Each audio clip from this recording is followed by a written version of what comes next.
നമസ്കാരം, എല്ലാവർക്കും വീണ്ടും സത്സംഗ് വിത്ത് ഋഷിയിലേക്ക് സ്വാഗതം. നമ്മൾ ഇന്ന് പറയാൻ പോകുന്നത് നമ്മുടെ ലോ ഓഫ് അട്രാക്ഷൻ വീഡിയോ തന്നെയാണിത്. കഴിഞ്ഞ പ്രാവശ്യത്തെ വീഡിയോയ്ക്ക് നല്ല റെസ്പോൺസ് ഉണ്ട്. അപ്പോൾ ഇന്ന് നമ്മൾ പറയാൻ പോകുന്നത്, ഒരുപാട് പേര് എൻ്റെ അടുത്ത് ചോദിച്ചൊരു കാര്യമുണ്ട്, ലോ ഓഫ് അട്രാക്ഷൻ ചെയ്യുമ്പോൾ ഒന്നിൽ കൂടുതൽ വിഷസ് എങ്ങനെ നമുക്ക് ചെയ്യാൻ പറ്റും? കാരണം സാധാരണ എല്ലാ ടെക്നിക്കും ഒരു വിഷനിൽ തന്നെ ഫോക്കസ് ചെയ്യൂ, അതിൽ തന്നെ ഇത് ചെയ്യുമെന്നാണ് പറയുന്നത്. എങ്ങനെയാണ് നമുക്ക് ഒന്നിൽ കൂടുതൽ വിഷസ് മാനിഫെസ്റ്റ് ചെയ്യാൻ പറ്റുന്നത്? അത് പറ്റും. ഇത് വളരെ പ്രാചീന കാലത്ത് ഒരുപാട് ഓൾഡ് ട്രഡീഷൻസ് ഉപയോഗിച്ചിരുന്നൊരു മെത്തേഡാണ്. ഇതിന് ചില ആൾക്കാർ പല പല വേർഡ്സ് തന്നെ പറയും. നമ്മളിന്ന് അതിനെ വിളിക്കുന്ന പേര് മാജിക് പോർട്ടൽ ബോക്സ് എന്നാണ്. കാരണം this box is actually magic. ഇത് എങ്ങനെയാണ് ചെയ്യേണ്ടത്? നമുക്കിപ്പോൾ ഒരുപാട് വിഷസ് ഉണ്ടാവും, ഒന്നിൽ കൂടുതൽ വിഷസ് ഉണ്ടാവും. അപ്പോൾ നമ്മളൊരു ബോക്സ് എടുക്കാം. ബോക്സ് എടുത്തതിന് ശേഷം ആദ്യമായിട്ട് നമ്മൾ ചെയ്യേണ്ടത്, നമ്മൾ വിശ്വസിക്കുന്ന ആ ഒരു ഡിവൈൻ ഫോമിൻ്റെ, ആ ഡിവിനിറ്റിയുടെ, ദൈവത്തിൻ്റെ പേര് ആ ബോക്സിൻ്റെ പുറത്ത് എഴുതി വെക്കാം. അത് പേരാകാം, ചിത്രമാകാം, നിങ്ങളുടെ ഇഷ്ടമാണ്. അതിൻ്റെ പുറത്ത് എഴുതി വെക്കുക.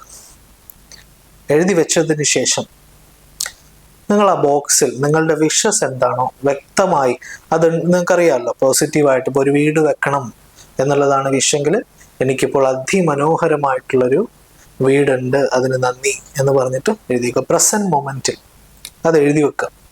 എഴുതി എത്രയാണോ വിഷ്, ഇപ്പോൾ വീട്, ഇപ്പോൾ ജോലിയുണ്ട്, എനിക്ക് വളരെ സന്തോഷകരമായ അല്ലെങ്കിൽ വളരെ അഭിവൃദ്ധി തരുന്ന ഒരു തൊഴിലുണ്ട്, അപ്പോൾ അതങ്ങനെ വിഷസ് എന്തൊക്കെയാണോ അതെല്ലാം എഴുതി വെക്കാം. എഴുതി വെച്ചതിന് ശേഷം ഇത് അടച്ചിട്ട് നിങ്ങൾ പ്രേ ചെയ്യുന്ന റൂമിൽ കൊണ്ടുപോയി വെക്കാം. നിങ്ങൾക്ക് എല്ലാവർക്കും പ്രേ ചെയ്യുന്ന പ്രേയർ റൂം ഉണ്ടാവണമെന്നില്ല, നിങ്ങൾ മെഡിറ്റേറ്റ് ചെയ്യുന്ന ഒരു റൂമാകാം. പക്ഷെ ഈ ബോക്സ് മറ്റൊരാളും കാണാത്ത രീതിയിൽ സീക്രട്ടായിട്ടായിരിക്കണം വെക്കേണ്ടത്. മറ്റൊരാൾ ഇത് തുറന്നു നോക്കാനായിട്ട് പാടില്ല. കുറച്ച് സീക്രസി ഇതിന് വേണം. ആരും കാണാത്തൊരു സ്ഥലത്ത് വെച്ചാലും മതി. പൂജാ റൂം അല്ലെങ്കിൽ നിസ്കരിക്കുന്ന റൂം അങ്ങനെയൊന്നുമില്ല. നമുക്ക് ആരും കാണാത്ത ഒരു സ്ഥലത്ത് വെക്കുക. കുറച്ച് ഡിവൈൻ ആയിരിക്കണം ആ സ്ഥലം, അതായത് കുറച്ച് വൃത്തിയുള്ളതായിരിക്കണം എന്നാണ് അർത്ഥം. നമ്മൾ തുണിയുടെ ഇടയ്ക്കൊക്കെ കൊണ്ടുവെക്കരുത്, മനസ്സിലായല്ലേ? കുറച്ച് വൃത്തിയുള്ള, അതിനു വേണ്ടി തയ്യാറാക്കിയ ഒരു സ്പേസ് ആയിരിക്കണം. അവിടെ നിങ്ങൾ എല്ലാ ദിവസവും ആദ്യം ചെയ്യേണ്ടത്, നിങ്ങൾ കണ്ണടച്ചിരിക്കാം.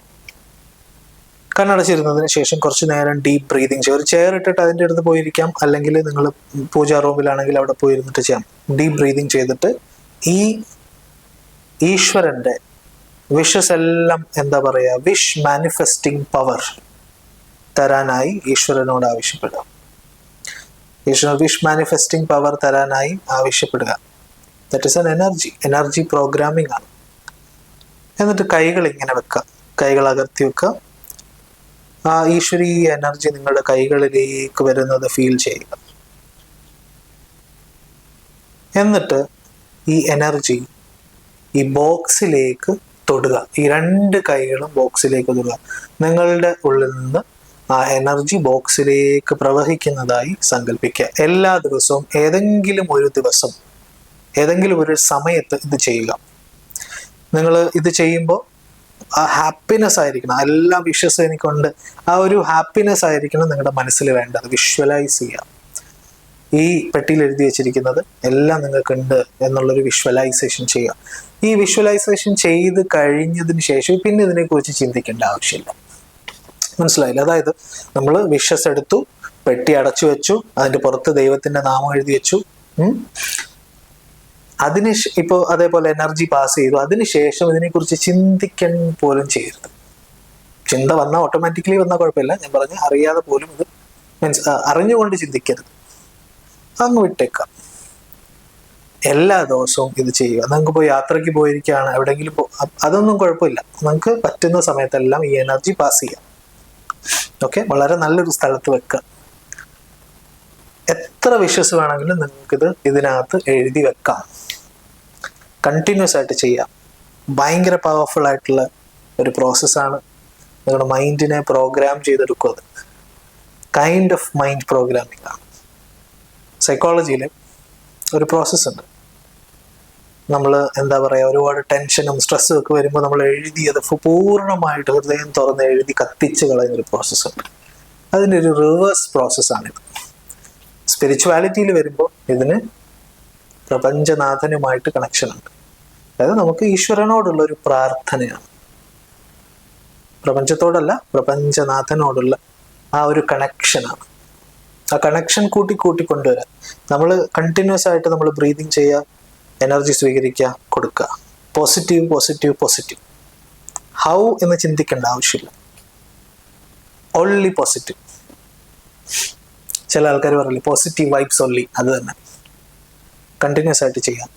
എത്ര വിഷു ആണെങ്കിലും എഴുതിയൊക്കെ ഇടയ്ക്കിടയ്ക്ക് ഇതിങ്ങനെ തുറന്നിട്ട് വീണ്ടും ആ പരിപാടി വേണ്ട, ഒറ്റ തവണ അതിനകത്തുള്ള വിഷയെല്ലാം മാനിഫെസ്റ്റ് ആയിരിക്കും. If you are very sincere, dedicated ആയിട്ട് ചെയ്യുകയാണെങ്കിൽ ഇത് നിങ്ങൾ ചെയ്ത് നോക്കുക. നിങ്ങൾക്ക് എന്തെങ്കിലും സംശയം ഉണ്ടെങ്കിൽ നിങ്ങൾക്ക് എന്നെ കോൺടാക്ട് ചെയ്യാം. നമ്മളുടെ കമ്മ്യൂണിറ്റിയിൽ, law of attraction community, spiritual കമ്മ്യൂണിറ്റിയിൽ ജോയിൻ ചെയ്യുക. അതിൻ്റെ ലിങ്ക് ഡിസ്ക്രിപ്ഷനിൽ കൊടുത്തിട്ടുണ്ട്. ആ ലിങ്ക് ക്ലിക്ക് ചെയ്താൽ നിങ്ങൾക്ക് ജോയിൻ ചെയ്യാവുന്നതാണ്. അപ്പോൾ നിങ്ങൾ എല്ലാവരും ഇത് പ്രാക്ടീസ് ചെയ്യുക. എന്ത് സംശയം ഉണ്ടെങ്കിലും നിങ്ങൾക്ക് കമ്മ്യൂണിറ്റിയിൽ ഞാൻ അതിനെക്കുറിച്ചിട്ടുള്ള എക്സ്ട്രാ ടിപ്സും കാര്യങ്ങളൊക്കെ ഇടുന്നുണ്ട്. അപ്പോൾ നിങ്ങൾക്കത് ചോദിക്കാം. ഓക്കെ, അപ്പോൾ എല്ലാവരും ഇത് ചെയ്യുക. എല്ലാവരെയും ദൈവം അനുഗ്രഹിക്കട്ടെ. എല്ലാവർക്കും നല്ലൊരു ദിവസം ആശംസിച്ചുകൊണ്ട് താങ്ക് യു.